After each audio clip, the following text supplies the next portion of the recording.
ടീച്ചറായിരിക്കും. അയ്യോ അമ്മേ, അയ്യോ.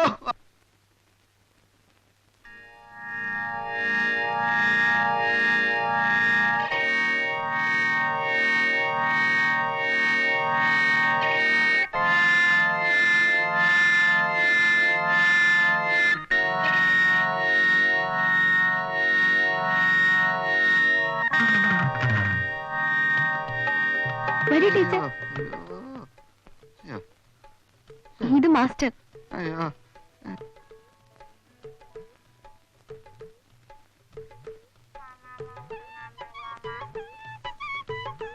ഹലോ ടീച്ചർ, ഐ ആം ഭക്ത ഖന്ന.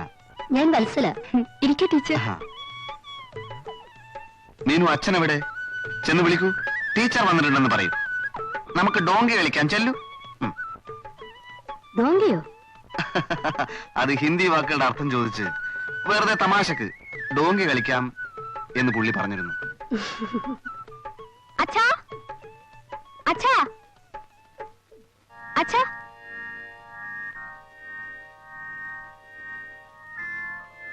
അച്ഛാ, അച്ഛാ, അച്ഛ ടീച്ചറെ വിളിക്കുന്നു.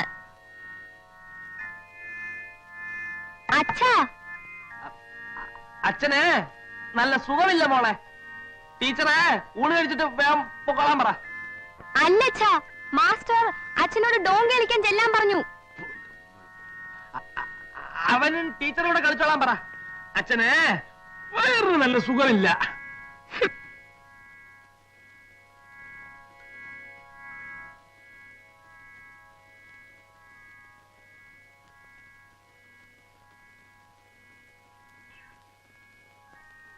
പക്ഷേ എനിക്ക് നിങ്ങളെ എവിടെയോ വെച്ച് കണ്ടതായി നല്ല ഓർമ്മയുണ്ടല്ലോ. ആ, വേറെ രണ്ടുപേരുടെ കൂടെ ആ ബസ് സ്റ്റോപ്പിലോ അവിടെ എവിടെയോ വെച്ച്. ബസ് സ്റ്റോപ്പിലോ? ഞാനോ? ഞാനായിരിക്കില്ല. ഇതെന്താണാവോ എല്ലാവർക്കും പെട്ടെന്നൊരു വയറുവേദന? അച്ഛനും വയറ്റിന് സുഖമില്ലാത്രേ. ഓഹോ, അത് ശരി. അപ്പൊ ഞാനൊന്ന് ചെന്ന് നോക്കട്ടെ. എന്റെ വയറുവേദന മാറി കേട്ടോ. മേജർ സാറേ,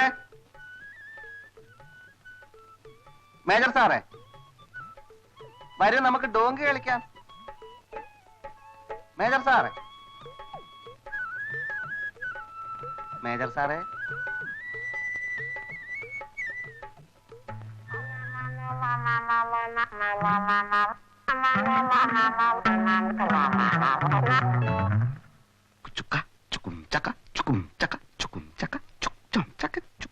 കഷായം വയറ്റുവേദനയ്ക്ക്. ഇപ്പൊ വയറിന് അസുഖം എനിക്കല്ല, ആപ്കാ പതിക്ക്. ഓടി ക്ഷീണിച്ചു വരുമ്പോ കൊടുത്തേക്കൂ. മീശയ്ക്കോ? വയറ്റുവേദനയോ?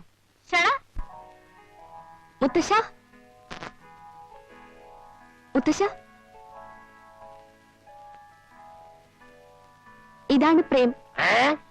ഇതാണ് പ്രേം.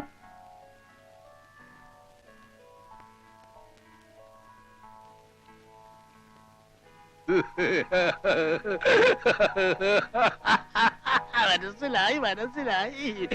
എങ്കിലും എന്റെ മോളെ, നീ ഇങ്ങനെ ഒരാളെ കണ്ടുപിടിച്ച കാര്യം ഈ മുത്തച്ഛനോട് ഇതുവരെ പറഞ്ഞില്ലല്ലോ. രാഷ്ട്രീയക്കാരനായിരിക്കും. ഏത് പാർട്ടിയാ? അയ്യോ അല്ല.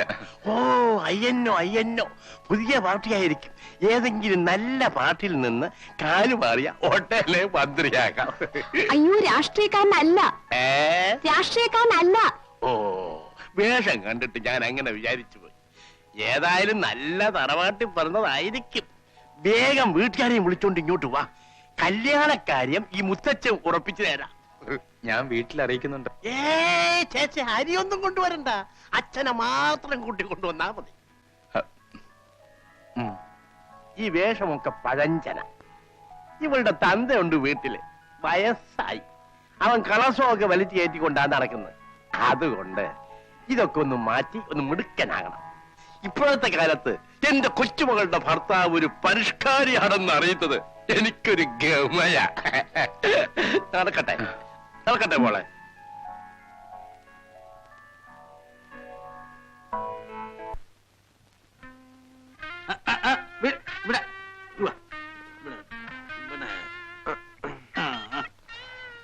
മൂത്രം ഒഴിച്ചോ മോനെ? ഒഴിച്ചു.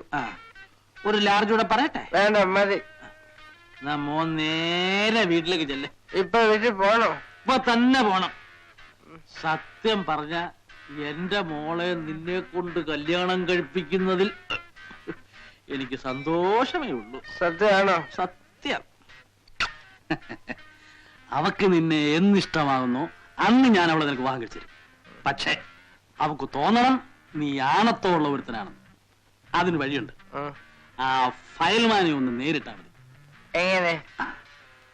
അവക്ക് ആ വീട്ടിൽ ഇഷ്ടമില്ലാത്ത ഒരേ ഒരാള് ആ ഫയൽമാനാണ്. അയാളുടെ മുഖത്ത് നോക്കി 10 ചീത്ത വിളിക്കണം. അത്രേ ഉള്ളൂ. അവളുടെ മനസ്സിൽ നിനക്കൊരു സ്ഥാനം ഉണ്ടാവും. ആണോ? ആ, ഉറപ്പാണോ? ഉറപ്പ്. ഉറപ്പാണോ മാമ? മാമ മോം ഉറപ്പ്.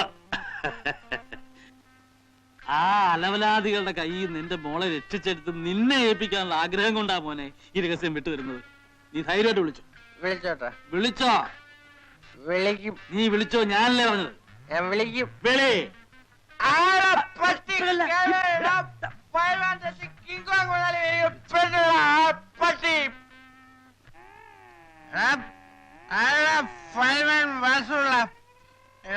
നിന്റെ അന്ത്യമാണ് ഇന്ന്.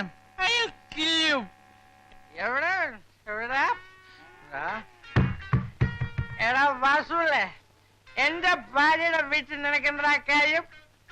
എടാ 2 തടിമാടന്മാരകത്തിരുന്ന് വിലസൻ. നിനക്കൊന്നും കണ്ടുപോയാൻ വയ്യ. താനക്ക് എന്തൊരു ഭയമായിരുന്നു. ഞാൻ എങ്ങനെ വേണമെങ്കിലും അകത്ത് വരും. ഞാൻ ഒരു പുരുഷനാണെന്ന് തെളിയിക്കും. കുടിച്ചിട്ടുണ്ടോ ചേട്ടാ? എന്താ ചേട്ടാ ഈ കേൾക്കുന്നതൊക്കെ? അറിയാം, ഇത് ഏതുവരെ പോകുമെന്ന് നോക്കട്ടെ. ആണുങ്ങൾ കരുപിടിക്കും. സ്നേഹമുള്ള ഭാര്യ ഞാൻ കൂടി നിർത്തുകയും ചെയ്യും. പക്ഷെ ശത്രുവിനെ കുത്തി വളർത്താൻ വേണ്ടി എനിക്ക് ആരുടെയും ഔദാര്യം ആവശ്യമില്ല. ആരടാ നിന്റെ ശത്രു? നീ തന്നെ പറയണ. നീ ഇതുവരെ ആരുടെങ്കിലും എപ്പോഴെങ്കിലും കുസ്തി പിടിച്ച് ജയിച്ചിട്ടുണ്ടോ? വെറുതെ എന്തിനാ ഇങ്ങനെ കലം പറയണേ? ഏടാ നിന്റെ വാലിൽ നിന്ന് എഴുതി കലക്കൂടാ പട്ടി.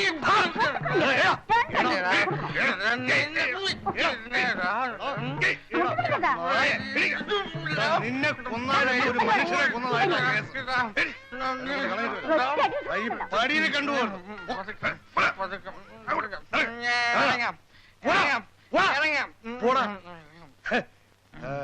നിന്നെ പുറത്തു വെച്ച് കണ്ണുള്ള പുറത്താകണ്ടാ.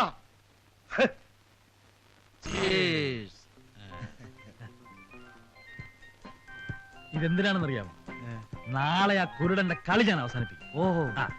പട്ടാളത്തിൽ എന്റെ കൂടെ ജോലി ഉണ്ടായിരുന്ന മേജർ ഡോക്ടർ മാത്യൂസ് അവന്റെ കണ്ണ് പരിശോധിക്കാൻ പോകും.